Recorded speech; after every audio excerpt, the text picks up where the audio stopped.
My girlfriend branded herself with another man's name while living rent-free in my house. She treated my money like control, mocked me as insecure, and pushed me to the lowest place, until her spiritual freedom forced a reckoning. I'm a 29-year-old regional sales manager, making about $165,000 a year working for a pharmaceutical company. I've been grinding since college. I started as an entry-level sales rep making $42,000. I worked my way up through pure determination and countless client meetings and finally landed my current position as regional manager. I own a nice house in the suburbs. I bought it 2 years ago for $385,000. I drive a 2022 Challenger that I saved up for and have a pretty solid investment portfolio that I've been building since my early 20s. My best friend Jake has been my wingman since high school. This guy is hilarious. He runs his own plumbing business and makes serious money. Seriously, good plumbers make more than most office workers, and he has zero filter. He's the type of guy who will roast you mercilessly, but would also help you move without asking questions. You'll hear more about Jake later because he becomes absolutely crucial to this story. About 3.5 years ago, I met Stephanie at some trendy rooftop lounge downtown. She was working as a marketing coordinator at some startup that sold overpriced protein powder to Instagram influencers. The job basically involved posting on social media and going to networking events that were really just excuses to eat fancy appetizers and make connections. Stephanie was stunning. I'm not going to lie. Like seriously gorgeous. Blonde, blue eyes, that Instagram model look that makes your brain temporarily stop working. She had this way of making you feel like you were the most interesting guy in the room when she talked to you. She'd lean in close when you spoke, touch your arm when she laughed, and had perfected this innocent, wide-eyed look that made you want to protect and provide for her. I was totally hooked from day one. The red flags were there early, but I was thinking with my heart instead of my head. She forgot her wallet on our second date, claimed she'd left it in her other purse, and looked so embarrassed that I immediately offered to pay. She always seemed to need ride shares because her car was in the shop. Spoiler alert, she didn't have a car and had never owned one. She lived in this expensive downtown apartment that she definitely couldn't afford on her $35,000 salary. But when I asked about it, she got vague and mentioned something about a family trust that helped with expenses. Looking back, I realized she was incredibly skilled at reading people and telling them exactly what they wanted to hear. During our first few dates, she'd ask detailed questions about my work, my goals, my house, my hobbies. Not because she was genuinely interested, but because she was gathering intelligence about my financial situation. She'd remember specific details about my bonus structure, my investment accounts, even casual mentions of expensive purchases I'd made. I should have pressed for details, but she was really good at deflecting serious questions by either changing the subject to something flattering about me or by getting physical. Every time I started to ask about her finances or her living situation, suddenly she'd be complimenting my house or my car, or talking about how successful and ambitious I was. The physical chemistry was intense, and she knew exactly how to use it to keep me from asking too many questions. What really should have been a red flag was how quickly she started hinting about exclusivity.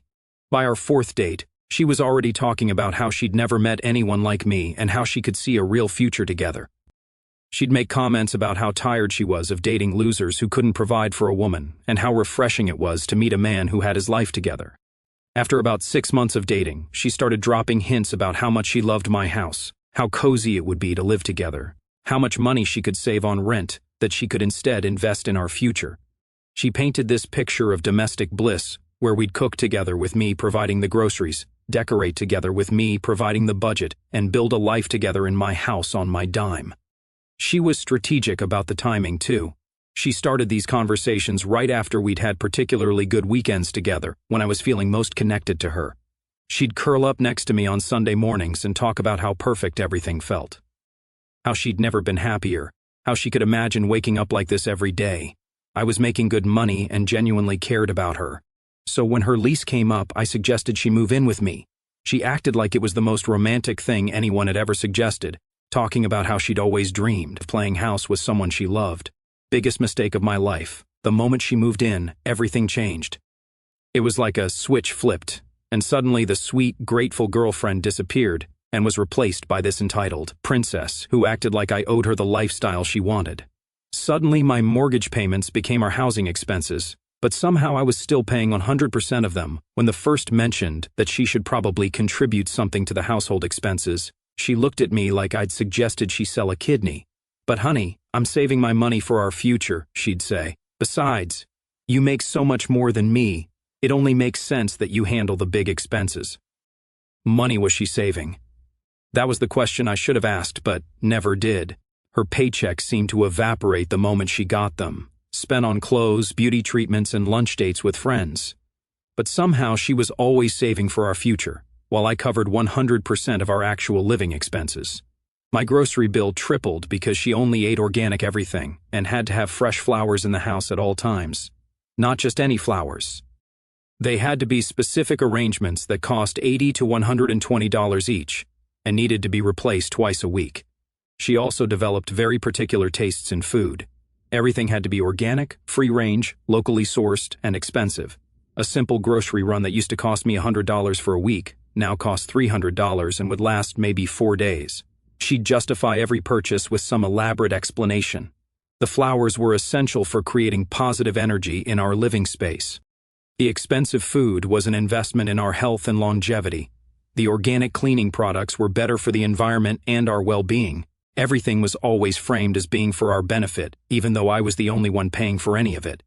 She redecorated my entire living room without asking, spending like $8,000 on furniture and artwork that looked like it came from a boutique hotel. When I came home from work one day, my comfortable leather couch was gone, replaced by this white fabric monstrosity that you couldn't actually sit on comfortably. My practical coffee table was replaced with some glass and chrome thing that cost more than most people's cars. The worst part, she acted like she was doing me a favor. It's an investment in our space, babe, she'd say whenever I questioned the spending. You make good money. Why are you being so cheap about making our home beautiful? Don't you want people to be impressed when they come over? Our home. That was rich, considering she contributed exactly $0 to any of it. The really infuriating part was how she'd get upset if I expressed any concerns about money. She'd turn on the waterworks and talk about how she felt unwelcome in our home. How she was just trying to make it beautiful for both of us. How she never realized I was so focused on money she'd make me feel like a cheapskate for not wanting to spend thousands of dollars on throw pillows and decorative candles. But the relationship had its good moments, and she could be really sweet when she wanted something. So I convinced myself this was just what serious relationships looked like. Maybe I was being selfish, expecting her to contribute financially when I made so much more than her. Maybe this was just how couples functioned when there was an income disparity. I was working 50-plus hours a week between client meetings, territory management, and quarterly reports. She worked maybe 25 hours at her marketing coordinator job, which seemed to involve a lot of coffee meetings and networking events. The rest of her time was spent at yoga classes, getting her nails done, shopping for more stuff to fill up my house with, or meeting friends for expensive lunches that somehow always ended up on my credit card. The breaking point should have been when she bought a $3,000 purse without asking and casually mentioned it over dinner like it was no big deal. It's an investment piece, she said when she saw my face. Good leather goods hold their value. And besides, I need something nice for when we go to work events together. I should have seen what was coming from a mile away. About 8 months after Stephanie moved in, she discovered this high-end yoga studio called Sacred Flow Wellness Center. Classes were $40 each, which she informed me was an investment in her wellness journey and essential for her mental health. Since I was paying for literally everything else, I guess I was investing in her wellness journey too. The place was exactly what you'd expect. Exposed brick walls, hanging plants everywhere, motivational quotes painted in cursive fonts, and the kind of atmospheric lighting that makes everything look like an Instagram filter. The clientele was mostly wealthy housewives and 20-something trust fund kids who could afford to spend $200 a week on yoga classes. That's where she met Blake. Blake was everything I wasn't, and Stephanie made sure I knew it. Where I was a practical guy who wore business casual and drove a muscle car, Blake was this enlightened character who wore exclusively linen pants and hemp clothing and drove a Prius covered in coexist stickers and bumper stickers about meditation and plant-based living. He called himself a mindfulness coach, an energy healer, which as far as I could tell meant he charged rich housewives $200 an hour to tell them their chakras were blocked and their auras needed cleansing. His LinkedIn profile was a masterpiece of buzzword nonsense: spiritual entrepreneur, wellness facilitator, consciousness consultant. The guy had somehow monetized telling people what they wanted to hear about their spiritual journey. The dude lived in a converted garage behind some rich old lady's house and called it his minimalist sanctuary. When Stephanie showed me pictures, It looked like a college dorm room decorated by someone who discovered essential oils and meditation cushions. He had a man bun, multiple neck tattoos featuring Sanskrit symbols he probably didn't understand, and spoke like he'd swallowed a self-help book and regurgitated it in the most pretentious way possible. But somehow he was a spiritual entrepreneur who was building his brand while living off protein bars and whatever he could mooch from his clients. The guy was basically a professional moocher who'd figured out how to make spiritual dependency sound empowering. Stephanie became absolutely obsessed with him. It started innocently enough. She'd come home from yoga and spend 20 minutes telling me about the most profound thing Blake shared in class today. These weren't normal yoga class insights. They were always specifically about me and our relationship. Blake says that men in our society are conditioned to show love through material provision instead of emotional presence. She'd tell me while sitting on furniture I'd bought in a house I paid for, wearing clothes purchased with my money.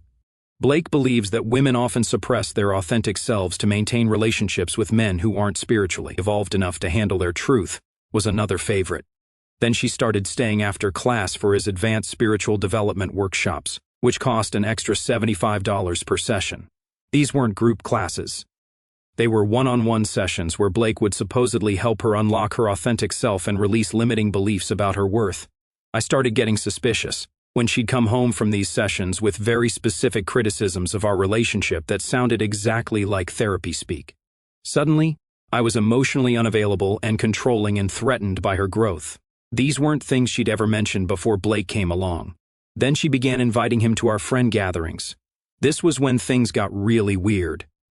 Blake has such incredible insights about masculine energy, she'd tell my buddies, who would just stare at this skinny dude in hemp clothing about toxic masculinity while eating my food and sitting on my furniture. He'd show up to our poker nights and spend the evening explaining how competitive games were manifestations of patriarchal dominance structures, or how our enjoyment of sports was a way of avoiding emotional intimacy. The guy was insufferable.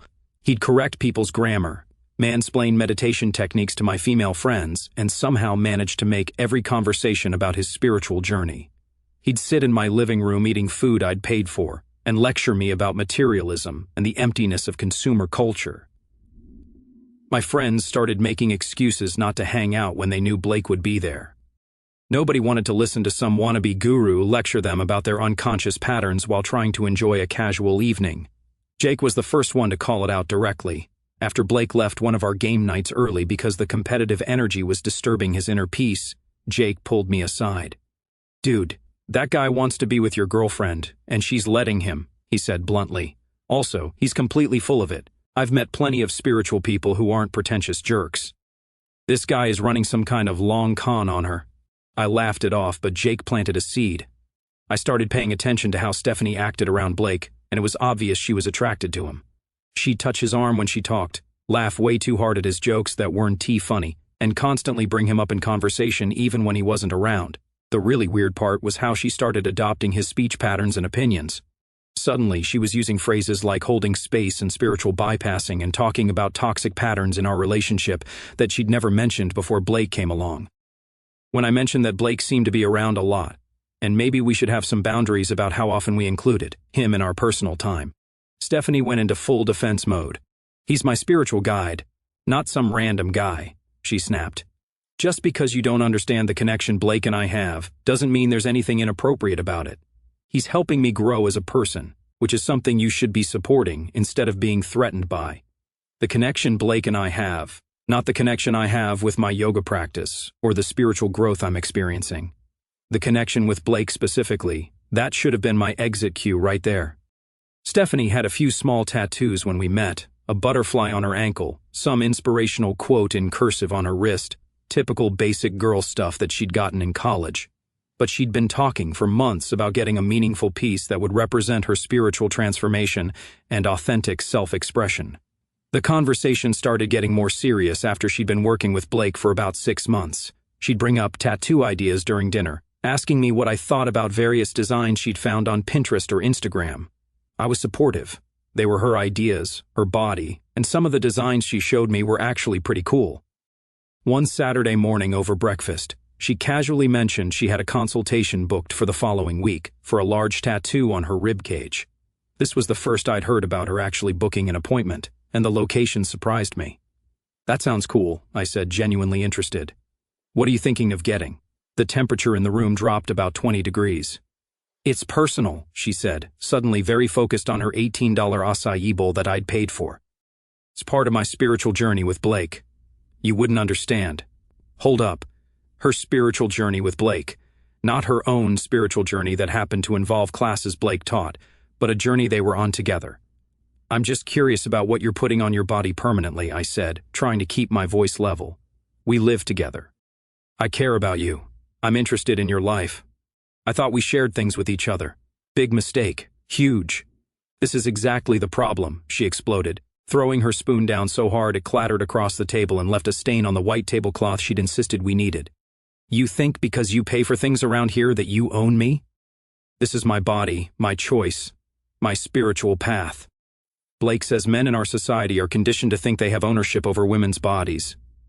And that's exactly what you're doing right now.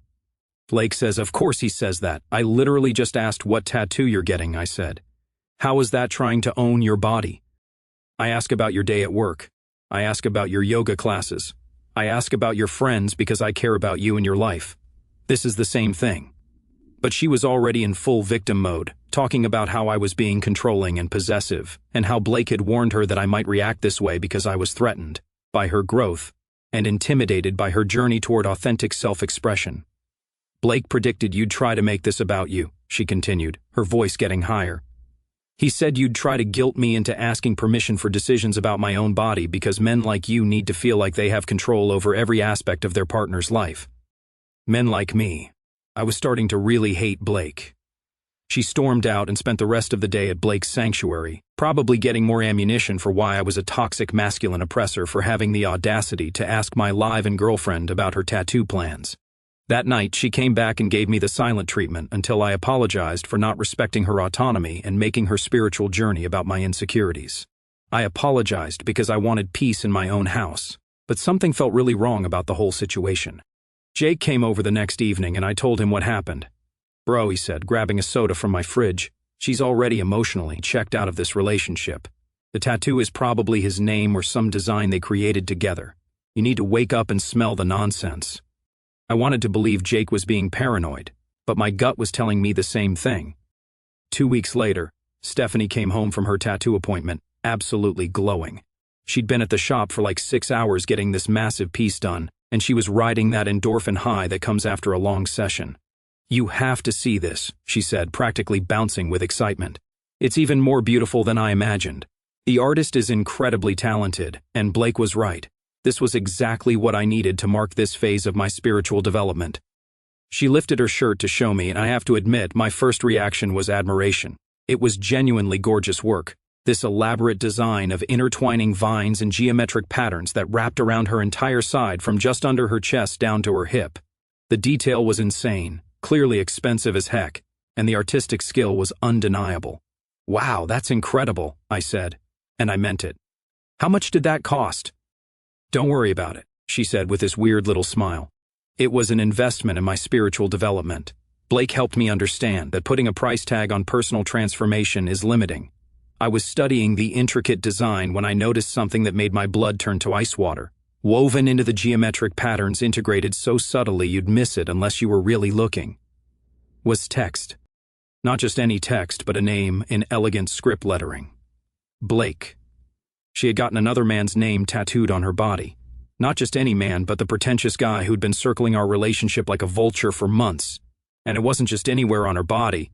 It was on her ribs in a spot that basically only a boyfriend or someone she was intimate with would ever see. I stood there staring at it while my brain tried to process what I was looking at. The room went completely silent, except for the sound of my heart pounding in my ears. It represents our spiritual connection, she said quickly, seeing my face. Blake and I have been working together on my personal development, and this tattoo honors that journey. It's about growth and transformation, and letting go of limiting beliefs about conventional relationship structures. She was defiant, chin raised, daring me to say something. I could see her mentally loading up all her usual ammunition about bodily autonomy and spiritual connections and toxic masculinity. The name is integrated into the design as a symbol of the guidance he's provided, she continued when I didn't respond immediately. It's not about him as a person, it's about what he represents in my journey toward toward authentic self-expression, right? Because getting another man's name permanently etched into your skin while living with your boyfriend is totally about spiritual growth and has nothing to do with the person whose name you chose. I just nodded slowly. I support your bodily autonomy, I said quietly. The relief on her face was immediate. She thought she'd won. She thought her therapy speak had successfully defended getting another man's name tattooed on her body while living in my house. What she didn't realize was that I wasn't surrendering. I was taking her at her exact word. She had made an autonomous decision about her body. Time for me to make some autonomous decisions about mine.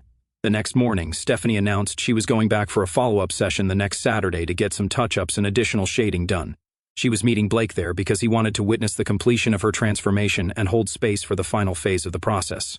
Of course he did. After she left for work, I called Jake. "Remember how you said she was probably emotionally involved with him?" I said when he picked up. "Yeah, and you said I was being paranoid. Why?" She got his name tattooed on her ribs. There was a long pause then. "Holy cow, dude. Are you serious?" "Dead serious. It's worked into this big design, but it's definitely his name. She said it represents their spiritual connection and their journey together."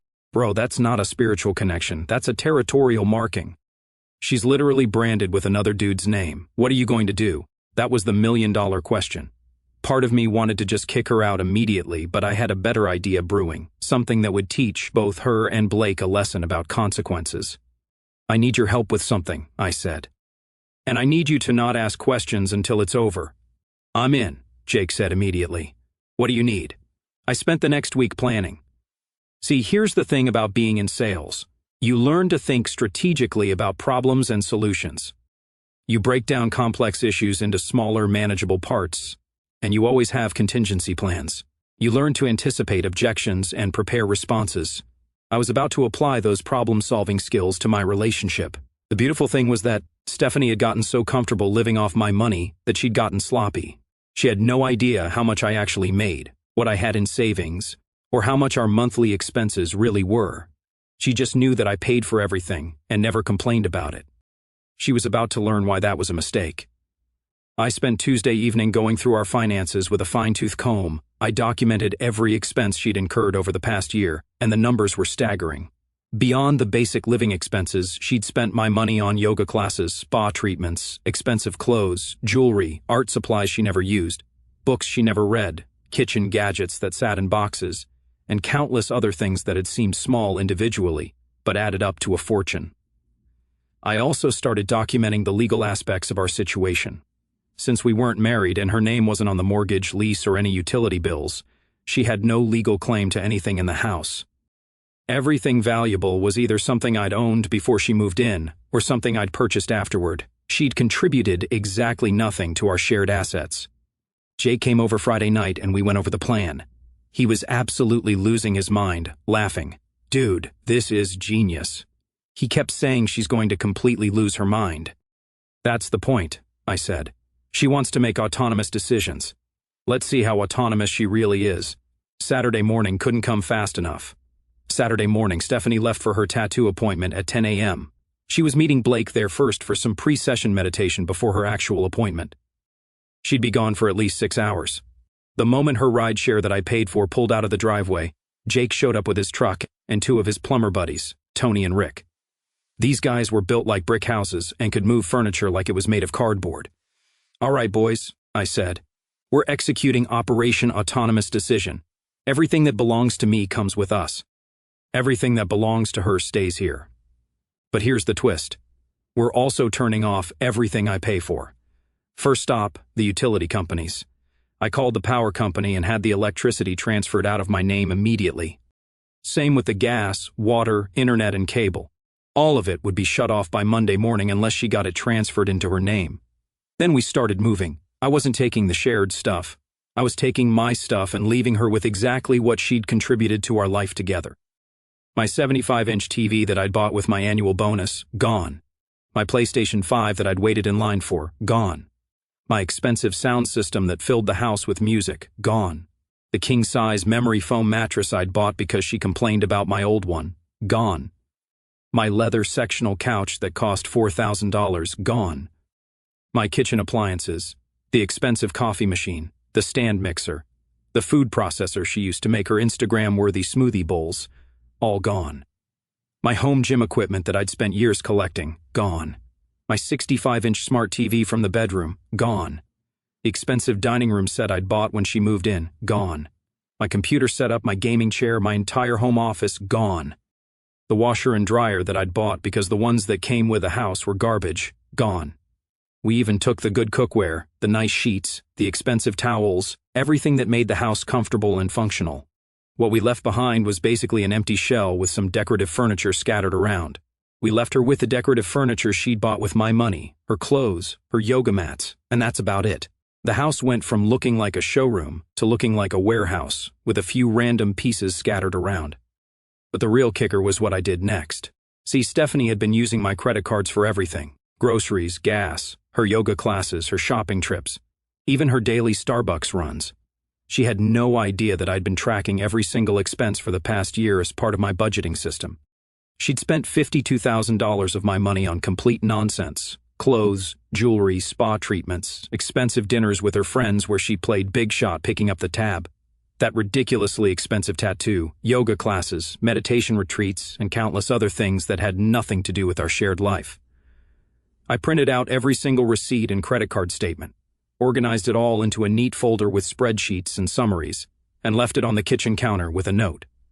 Stephanie, you've made it clear that you want complete autonomy over your body and your decisions. I respect that completely. I'm also exercising my autonomy by removing myself and my financial support from your life.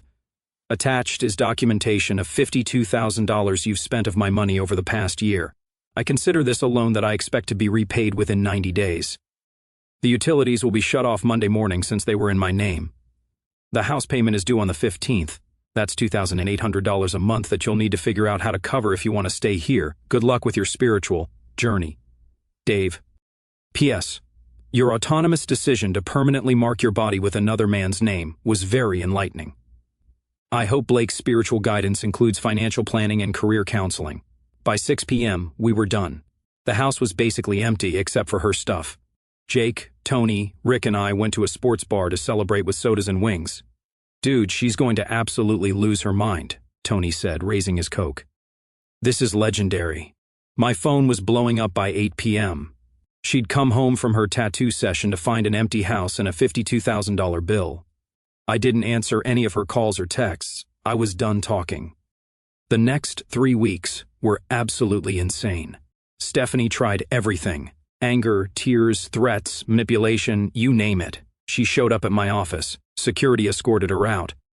She tried to get mutual friends to intervene. They all sided with me after I showed them the receipts and told them about Blake's name tattooed on her ribs. She even tried to get her parents to pressure me.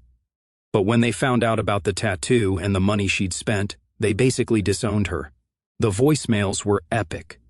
They started angry, screaming about how I was a psychopath and how she was going to sue me for everything I was worth. Then they got desperate, sobbing apologies and promises to change. Then they got manipulative, telling me she was suicidal and it would be my fault if something happened to her. The best part, Blake completely ghosted her the moment things got real. Turns out his spiritual guidance didn't extend to helping her pay rent or deal with angry creditors. The moment he realized she was broke and expecting him to step up, his enlightened rear end disappeared faster than free food at a college event.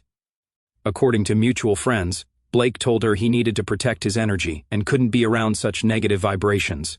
Translation: broke women aren't as fun to spiritually guide as wealthy ones. She couldn't afford the house payment, obviously. She couldn't afford the utilities when they got turned back on in her name. She couldn't afford groceries without my credit cards. She'd been living so far above her actual means for so long that she had no clue how to function as an independent adult. About a month after I moved out, I got a call from an unknown number. I answered because I was expecting a work call. "Dave, it's Stephanie." "Please don't hang up." Her voice was completely different. Gone was the entitled, demanding tone. She sounded absolutely broken. "I need help," she continued. "I'm getting evicted. My credit cards are maxed out. I can't afford food. My parents won't talk to me. I lost my job because I kept missing work dealing with all this stuff. I made a huge mistake. What kind of help are you looking for?" I asked, though I already knew. "I'll pay you back every penny. I promise. I just need a loan to get back on my feet." I'll get the tattoo removed. I'll cut contact with Blake. He won't even return my calls anyway. I just need help. This was the moment I'd been waiting for. You said you wanted complete autonomy over your life and your body, I said calmly. You said you didn't need my input on your decisions. You said I was being controlling and possessive for even asking about your tattoo. You made it very clear that our relationship was holding you back from your spiritual growth. I was wrong, she said, starting to cry.